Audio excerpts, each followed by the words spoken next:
ما شاء الله لا حول ولا قوة إلا بالله العلي العظيم. حسبنا الله ونعم الوكيل ونعم المولى ونعم النصير. الحمد لله وكفى. سمع الله لمن دعا. ليس وراء الله المنتهى. ومن يعتصم بالله نجا. والصلاة والسلام على عباده الذين اصطفى. ورحمة الله وبركاته على من اتبع الهدى.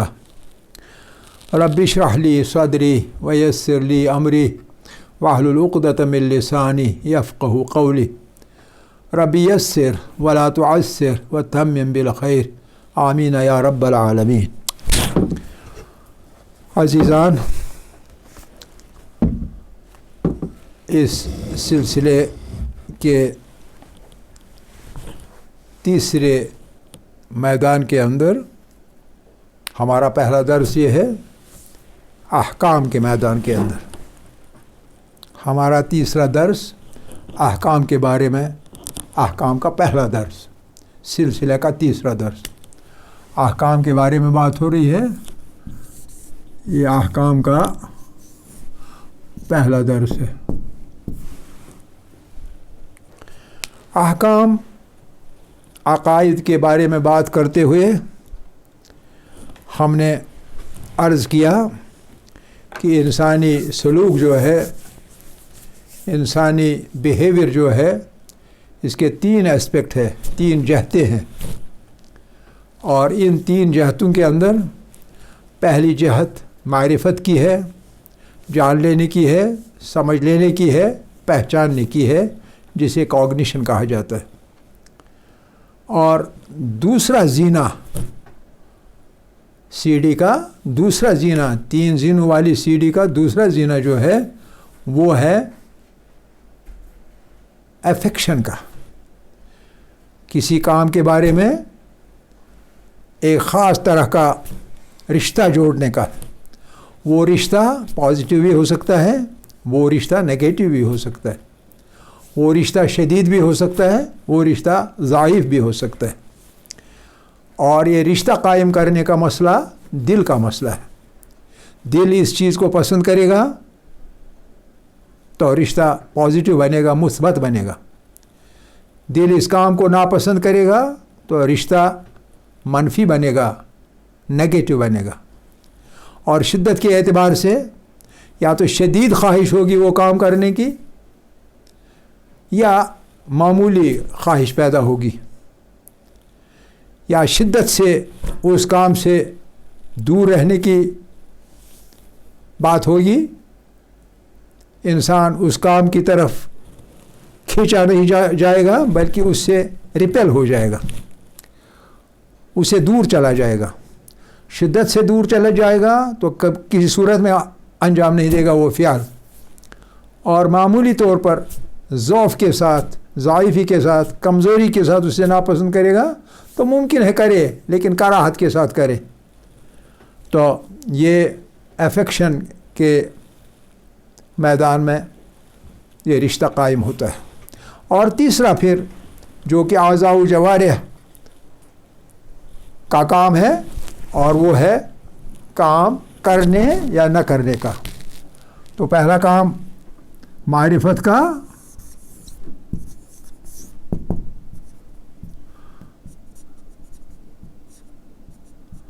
اور دوسرا کام رشتہ قائم کرنے کا،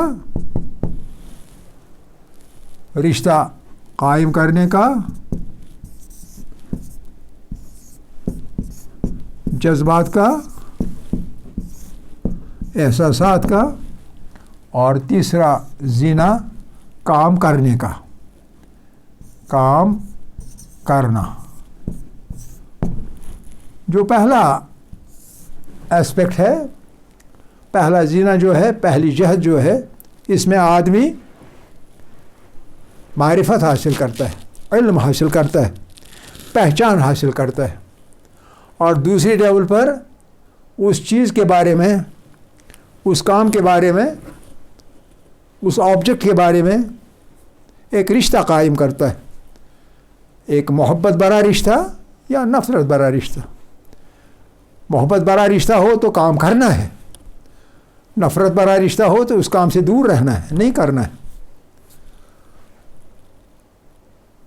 یہ جذبہ فیصلہ کریں گے کہ اعضاء و جوارح کو کیا پیغام جاتا ہے، اعضاء و جوارح کو کون سے احکام چلے جاتے ہیں دل کی طرف سے. پہلا کام دماغ کا، دوسرا کام قلب کا، اور تیسرا کام اعضاء و جوارح کا، ہمارے ہاتھ پاؤں کا، ہمارے بدن کا. پہلا کام دماغ میں ہوتا ہے، پھر دماغ سے جو کچھ معرفت حاصل ہو گئی، جو کچھ علم حاصل ہو گیا، جو کچھ ڈیٹا میسر ہو گیا، وہ پورے کا پورا ڈیٹا دماغ سے لے کے دل کے پاس جاتا ہے. اور دل ان سبھی چیزوں کو ناپتا ہے، تولتا ہے، ایسس کرتا ہے، اندازے لگاتا ہے، قیاس کرتا ہے، مقیاس کرتا ہے، اور مقیاس کے ذریعے پتہ چلتا ہے یہ کام کرنے لائق ہے یا نہ کرنے کے لائق ہے. تو لہذا دل سے پھر حکم چلا جاتا ہے، کیونکہ قلب ہی حکمرانی ہے اسلامی نظام کے اندر. اسلام کے عقائد کے اندر قلب کا کام ہوتا ہے احکام بیچنے کا، فیصلہ لینے کا. اور وہ تیسری لیول پہ اعضاء و جوارح انوالو ہوتے ہیں، اور رشتہ پازیٹیو ہو تو کام کیا جائے گا، رشتہ نگیٹو ہو تو کام نہیں کیا جائے گا. یہ ہے ایک پس منظر ان احکام کے بارے میں. یہاں چونکہ معرفت حاصل کی جاتی ہے لیکن عقائد قائم نہیں ہو جاتے. دماغ صرف کا کام ہوتا ہے دماغ کا کہ صرف علم حاصل ہو جائے چیزوں کے بارے میں. معرفت کس چیز کی؟ اس عمل کے بارے میں، اس چیز کے بارے میں، اس آبجیکٹ کے بارے میں جس کے بارے میں علم جمع ہو رہا ہے، تو اس کی پہچان، معرفت کا مطلب ہے پہچان حاصل ہو جاتی ہے. لیکن اس پہچان کا پھر انالیسس ہوتا ہے، تجزیہ ہوتا ہے، تجزیہ و تحلیل ہوتا ہے قلب کے پاس. اور قلب کے پاس جب تجزیہ و تحلیل ہو جاتا ہے تو عقائد رونما ہوتے ہیں، عقائد وجود میں آتے ہیں. انسان کے قلب میں عقائد پنپتے ہیں، عقائد بن جاتے ہیں. اللہ کے بارے میں عقیدہ، سلسلہ انبیاء کے بارے میں عقیدہ، ائمہ اطہار کے بارے میں عقیدہ، عدل الہی کے بارے میں عقیدہ، اور پھر جزا و سزا کے بارے میں عقیدہ. تو یہ عقائد دل کے اندر، قلب کے اندر پنپتے ہیں، اور ان عقائد کی روح سے پھر کام کے بارے میں کون سا کام کرنا ہے تاکہ ان عقائد کی پیروی ہو جائے. ایسا نہ ہو کہ آپ کے قلب نے ایک عقیدہ اپنے اندر قائم کیا لیکن آپ کا کام جو ہے وہ اس عقائد کے الٹ ہو. ایسا نہیں ہو سکتا، ایسا ممکن ہی نہیں ہے. عقیدہ جیسا ہوگا ویسا ہی کام ہوگا. تو یہ عقیدہ والی بات جو ہے یہ علم کلام کے بارے میں ہے، کلام ہے، اس بارے میں بات ہوتی ہے. اور کام جہاں کرنے ہیں تو وہ کام دو طرح کے ہوتے ہیں، یا تو لوازمات اور پسندیدہ چیزوں کے بارے میں ہیں تو احکام کہلائیں گے، احکام کہلائیں گے. اور اگر صرف رذائل و خصائل کے بارے میں ہوں، نیک خصلتیں اپنے اندر پیدا کرنی ہیں تو اخلاق کے ذریعے سے پیدا کی جائیں گی. اخلاق کے اصولوں پر عمل کرنے سے ہی آدمی یا تو نیک بن سکتا ہے، اخلاق حمیدہ کا ایک طرح سے شاہکار بنے گا، یا اس کے برعکس رذائل کے بارے میں خصائل رذیلہ اس کے اندر پنپ جائیں گے اور وہ بدترین انسان بن جائے گا. تو یہ اخلاق والا فیلڈ، یہ دونوں چیزیں احکام اور اخلاق، اس کا تعلق کرنے کے ساتھ ہے، ڈوئنگ کے ساتھ ہے، کونیشن کے ساتھ ہے.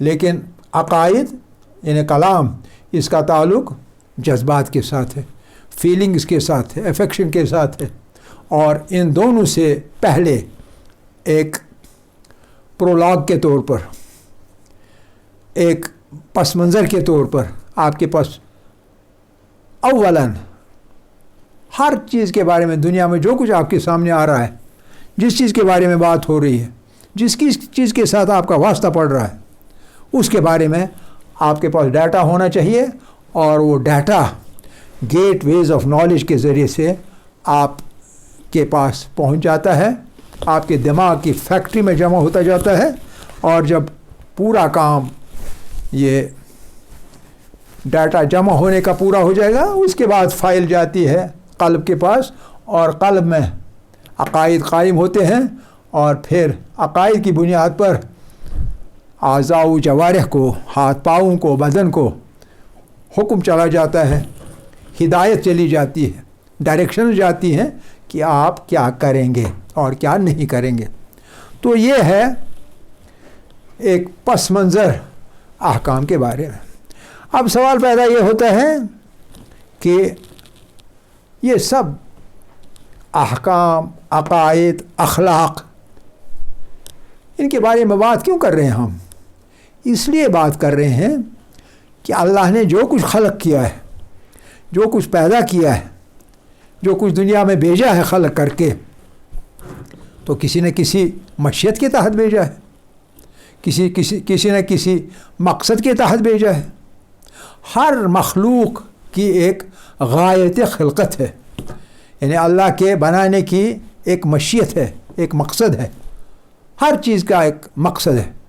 انسان کے بغیر جو کچھ موجودات ہیں اس کائنات کے اندر، اس دنیا کے اندر جو کچھ مخلوقات ہیں، جو کچھ موجودات ہیں، چاہے جمادات ہوں، چاہے نباتات ہوں، چاہے حیوانات ہوں، سب کے سب جو کچھ بھی اللہ نے پیدا کیا ہے، تو فرمانا یہ ہے اللہ کا، اے انسان خلق لکم ما فی الارض جمیعا، اے انسان صرف تمہارے لیے میں نے وہ سب کچھ پیدا کیا جو کہ آپ دیکھتے ہو اس کائنات کے اندر، اس زمین کے اندر، تمہارے لیے۔ یعنی سب کچھ جو موجود ہے، اس موجودات کا مقصد خلقت جو ہے، غایت خلقت جو ہے، تو وہ صرف ایک ہے، اور وہ یہ ہے کہ انسان کے کام آ جائے، انسان کے استعمال کے لیے ہر چیز ہے، رات دن، سورج اور چاند، تارے اور سیارے، آب و ہوا، رصد گاہیں، چراگاہیں، جنگلات، معدنیات، ہر چیز، کوئی چیز ایسی نہیں ہے جو کہ انسان کے لیے نہیں ہے، صرف انسان کے لیے۔ علم انسان کو ہو تو اس کو پتہ چلے گا جس چیز سے وہ نفرت کرتا ہے وہ بھی انسان کے کام کی چیز ہے، وہ بھی انسان کے استعمال کے لیے اللہ نے خلق کیا ہے۔ خلق لکم، اس نے، اللہ نے خلق کیا تیرے لیے اے انسان، ما فی الارض جمیعا، جو کچھ بھی موجود ہے زمین پر، سب کا سب، جمیعا، سب کا سب تیرے لیے خلق کیا۔ تو اگر یہ پوری کی پوری کائنات میں موجودات ہے، یہ موجودات کائنات میں جو بھی ہے، موجودات، مخلوقات، ہر طرح کی جمادات، نباتات، حیوانات، ہر طرح کی چیز اگر ہے، تو پھر ان کی غایت خلقت یہ ہے کہ انسان کے لیے ہے، انسان کے لیے خلق کیا گیا ہے۔ لیکن خود انسان جو ہے، انسان کس لیے پیدا کیا گیا ہے؟ انسان کے بارے میں اللہ تعالیٰ کا فرمان ہے، وَمَا خَلَقْتُ الْجِنَّ وَالْإِنسَ، اور ہم نے نہیں بنائے، اللہ کا فرمان ہے۔ اللہ تبارک و تعالی فرماتے ہیں سورہ الذاریات،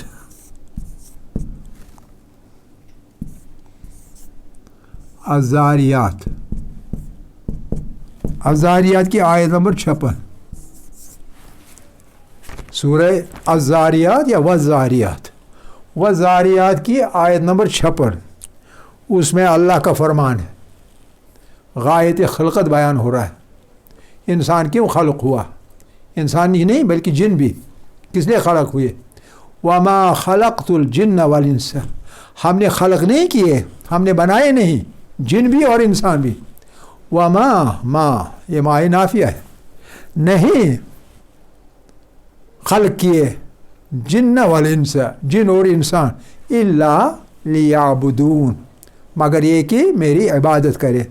تو مقصد خلقت کیا ہوا پھر؟ مقصد خلقت ہوا الا لیعبدون، الا لیعبدون، یہ مقصد خلقت ہے۔ لیعبدون اصل میں یہ ہے لیعبدونی، اور یا جو ہے کسرے کے بعد وہ ڈراپ ہوتا ہے عربی گرامر میں، تو باقی بچتا ہے یعبدون، یا اس کی بعد میں حذف ہو جاتی ہے، گر جاتی ہے۔ وما خلقت الجن، ہم نے خلق نہیں کیے جن والانس اور انسان الا مگر کس لیے، لے تاکہ یعبدون میری عبادت کرے۔ تو گویا مقصد خلقت انسان کا بن جاتا ہے عبادت کردگار، اللہ تعالیٰ کی عبادت کرنا۔ اب اگر ہمارا دنیا میں آنے کا مقصد، ہمارا اشرف المخلوقات بننے کا مقصد صرف یہ ہے کہ ہم اللہ کی عبادت کریں، تو اس کے آگے دیکھنا ہوگا کہ کیا ہم ایسا کرتے ہیں۔ لیکن اسی قبیل کی کچھ اور آیتیں پیش کرتا ہوں۔ سورہ یاسین کی 60ویں آیت، سورہ یاسین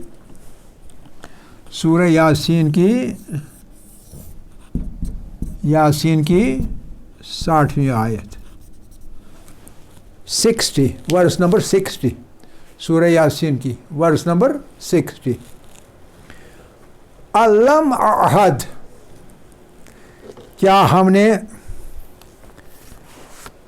عہد نہیں لیا، عہد نہیں دیا الیکم تمہاری طرف، انسان سے، یا بنی آدم اے بنی آدم، کیا ہم نے آپ سے یہ عہد نہیں لیا تھا، کیا ہم نے یہ میثاق نہیں لیا تھا، وعدہ نہیں لیا تھا، اللہ تعبدوا الشیطان، کہ تم شیطان کی پیروی نہیں کرو گے، شیطان کی عبادت مجھے چھوڑ کے نہیں کرو گے، وَأَنْ يَعْبُدُونِي، بلکہ اس کے برعکس میری ہی عبادت کرو گے، ان یعبدونی ان اعبدونی، یعنی میری عبادت کرو گے، اور اگر ایسا کرو گے ھذا صراط مستقیم، یہی سیدھا راستہ ہے۔ خدا کی عبادت کرنا، عبادت کرنے سے مراد کیا ہے؟ فرمان برداری کرنا، جو اللہ کے احکام ہیں ان احکام پر عمل کرنا۔ اللہ نے جو ڈوز اینڈ ڈونٹس بتائے ہیں قرآن میں، اور نبی پاک صلی اللہ علیہ وآلہ وسلم کی فرمودات کے اندر، وہ ڈوز اینڈ ڈونٹس، اوامر و نواہی، یہ کرو یہ چیزیں نہ کرو، تو ان چیزوں کو نظر میں رکھ کے کچھ کام کرنے ہیں جو واجب ہے یا پھر مستحب ہے اگر واجب نہیں، اور کچھ کام نہیں کرنے ہیں کیونکہ وہ حرام ہے، اور اگر حرام نہیں ہے تو کم سے کم مکروہ ہے۔ تو ان چاروں قسم کے کاموں کا خیال رکھنا ہے، کچھ کام کرنے کے ہیں، کچھ کام نہ کرنے کے، کرنے کے ڈوز ہیں اور نہ کرنے کے ڈونٹس ہیں۔ یہ سب کچھ بتانے کے بعد ذرا ایک ستم ظریفی ہے، میرے ذہن میں ایک خیال آتا ہے، ذرا دیکھیے کتنی ستم ظریفی ہے۔ جو درس ہم نے ابھی تھوڑی دیر پہلے عقائد کے بارے میں دیا تھا، اس میں کہا گیا تھا کہ اللہ نے ایک شرف بخشا انسان کو، اللہ نے انسان کو شرف بخشا اور اسے مسجود ملائکہ بنایا۔ آپ کتنی مہربانی ہے اللہ کی ہمارے اوپر، ماں باپ سے بھی زیادہ مہربان و لطیف ہے اللہ ہمارے تئیں۔ ہمیں شرف بخشا، ہمیں عزت دے دی، ہمیں مسجود بنایا ملائکہ کا. ملائکہ اسے کہا کہ آدم کا سجدہ کریے کیونکہ اسے میں نے اپنا خلیفہ بنایا ہے. اور شیطان نے نہیں کیا، انکار کیا سجدہ کرنے سے. فابا واستکبر، اس نے انکار کیا، واستکبر کیونکہ تکبر کیا. اس نے کہا کہ اے اللہ آپ تو عبادت کے قابل تھے، کیا میں نے عبادت نہیں کی؟ اور یہ جسے آپ نے مٹی سے بنایا، ماٹی سے بنے ہوئے اس پتلے کا آپ مجھے کہہ رہے سجدہ کرنا، یہ تو سجدے کے قابل ہی نہیں، کیسے کروں گا؟ گویا شیطان نے کھلم کھلا دشمنی کی. اسی لیے اللہ نے جگہ جگہ کہا ہے کہ جو شیطان ہے وہ آپ کے لیے عدو مبین ہے، کھلا ہوا دشمن ہے. اب دیکھیے ستم ظریفی کیا ہے. ستم ظریفی یہ ہے کہ جس نے ہماری دشمنی کی اور جو اب بھی ہماری دشمنی کر رہا ہے، کیونکہ اللہ سے اس نے موقع مانگ لیا باقی رہنے کا قیامت کے دن تک، اور ساتھ میں چیلنج کیا کہ میں ان انسانوں کو ورگلاؤں گا اور گمراہ کروں گا جن کے بارے میں آپ کہتے ہیں مسجود ملائکہ ہے. تو ایک چیلنج دے دیا اور ہم اس چیلنج کا خیال نہیں کر رہے ہیں. ہم یہ خیال نہیں کر رہے ہیں کہ ہمارا دشمن جو تھا کیا ہمیں اس کی پیروی کرنی چاہیے، اور جو ہمارا محسن ہے جس نے ہم پر احسان کیا، ہمارے لیے ایک شرف و کرم کا مقام پیدا کیا اور ہمیں عطا کیا، اللہ تعالیٰ، اللہ تبارک و تعالیٰ جس نے ہمیں خلق کیا، اشرف المخلوق بنا کے ہمارا خالق ہے، اور خالق ہونے کے ناطے ہمارا مالک بن گیا، اور خالق اور مالک ہونے کی وجہ سے پھر ہمیں روزی دیتا ہے. یہ جانے بنا، یہ دیکھے بنا ہم اس کی عبادت کرتے ہیں، فرمان برداری کرتے ہیں، یا اس کی مخالفت کرتے ہیں، اس کی نافرمانی کرتے ہیں. چاہے نافرمانی ہم کریں تب بھی روزی دیتا ہے، چاہے فرمان برداری کریں تب بھی روزی دیتا ہے. ہر طرح سے طرح طرح کے نعمات سے ہمیں نوازتا ہے. آپ اندازہ کیجئے، ہوا سے شروع کیجئے، پانی پہ آ جائیے، ماں باپ کی شفقت دیکھیے، دنیا میں جو کچھ ہے وہ ہمارے لیے میسر رکھیے، ان چیزوں کو دیکھیے. کہا گیا ہے کہ اگر چاہو نعمتوں کا شمار کرو وہ ان تعدوا، اگر آپ گننے بیٹھو گے لا تحصوها، احاطہ نہیں کر سکو گے اتنی ساری نعمتیں میں نے اے انسان تمہارے لیے پیش کی، تمہارے لیے رکھی. اور ان نعمات کے مقابلے میں اپنے محسن کا احسان چکانے کے بدلے، اس کی عبادت کرنے کے بدلے ہم کیا کر رہے ہیں؟ اللہ کی نافرمانی کر رہے ہیں. ہر صبح اور ہر شام، ہر دن، ہر سال اور ہر مہینے صرف خدا کی نافرمانی کرتے رہتے. کون سا کام بجز کچھ خدا دوست انسانوں کے ہم کون سا کام کرتے ہیں جو کہ اللہ کو پسند ہو، جو کہ اللہ کی خواہش کے مطابق ہو؟ اکثر و بیشتر ہم شیطان کی پرستش کرتے ہیں. شیطان جو کہتا ہے، شیطان جو ہمیں گمراہیوں میں ڈالتا ہے، انہی میں ہم لگے رہتے ہیں صبح شام. اپنا حساب روزانہ کیجئے، آپ کو پتہ چلے گا ہمارا ہر کام شیطان کی خواہش کے مطابق، اور اس کے مقابلے میں جس کا ہم پر احسان ہے، جس نے ہمیں عزت بخشی، جس نے ہمیں شرف بخشا، جس نے ہمیں اشرف المخلوقات بنایا، جو طرح طرح کی نعمتیں ہمیں میسر کرتا ہے، حتیٰ کہ فرمایا خلق لکم ما فی الارض جمیعا، جو کن دنیا میں ہے انسان وہ صرف تمہارے لیے. اور اس کا بدلہ ہم کیا دے رہے ہیں اللہ کو؟ نافرمانیاں، نادانیاں، شیطان کی پیروکاریاں وہ بدلے میں دیتے ہیں، اور خدا کے اوامر و نواہی ان کا کوئی خیال نہیں کرتے. ہمارا جو نام اعمال ہے صبح سے شام تک سیاہ ہوتا جاتا ہے، کالا پڑتا جاتا ہے، بجائے اس کے کہ نام اعمال روشن ہونے کی وجہ سے روز محشر دائیں ہاتھ میں لینے کے قابل ہو.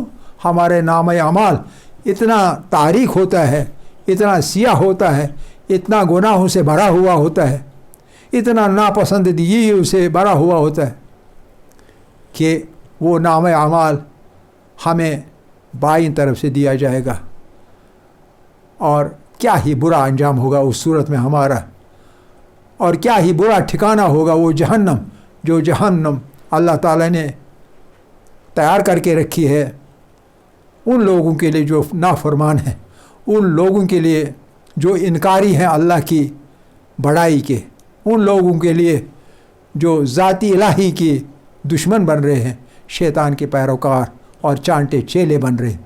ایسے چانٹے چیلے بن رہے ہیں انسان شیطان کے کہ خود شیطان کو بھی ایک طرح سے شرم محسوس ہو جائے گی، اور وہ کہتا ہے ایسے انسان سے، اب میری جگہ نہیں ہے، آپ تو میرے سے بھی بڑھ کر ہو، اے انسان اب تو مجھ سے بھی گیا گزرا ہے۔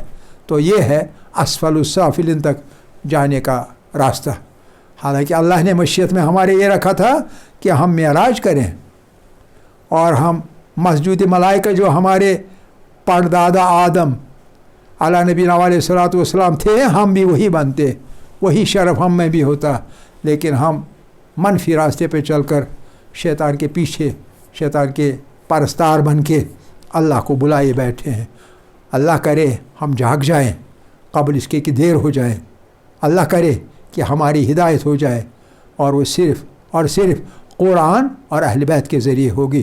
وآخر دعوانا ان الحمد للہ رب العالمین۔